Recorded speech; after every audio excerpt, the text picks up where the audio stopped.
各位大家阿弥陀佛，师父现在要跟大家介绍报告这个内容啊，很重要哦，跟阿弥陀佛的心啊是直接连在一起了。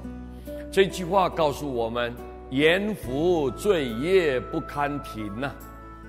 阎浮就是指我们这个娑婆人间，娑婆人间。现在我们活在这个世间，罪业不堪停，这个到处都是造罪造业的地方，所以我们不能停留啊，很多陷阱啊，很多陷阱啊，诡计多端，那个内心里面都是非常的复杂不单纯，所以彼此之间啊争斗啊，从来都没有说好好的疼爱对方，所以这个娑婆世界是一个造罪造业的地方，所以我们不堪停，不能再停留啊，不能再停留，处处为闻众苦声啊，到处都听到，都是痛苦的声音啊。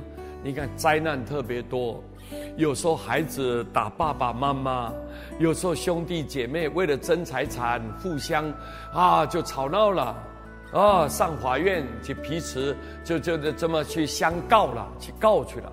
所以这些东西我们听起来都很不忍心，为什么人不能和好相处呢？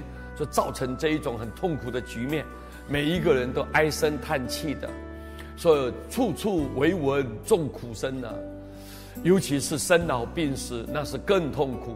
有人疾病的时候，老的时候要往生的时候，那么多痛苦。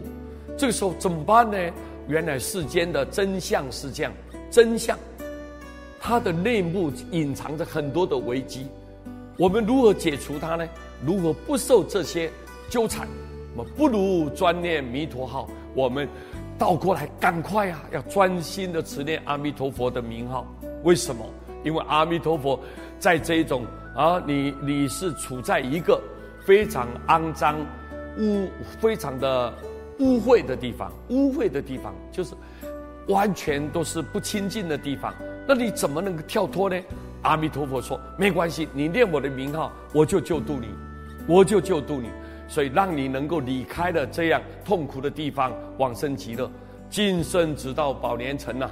只要你好好念佛，这一辈子就直接到了西方，七宝莲池里面能够花开见佛，跟阿弥陀佛在一起了。那时候我们的痛苦都停止了。各位一定要记住，如果想要离开痛苦，唯一的办法，赶紧多多念阿弥陀佛。谢谢大家，南无阿弥陀佛。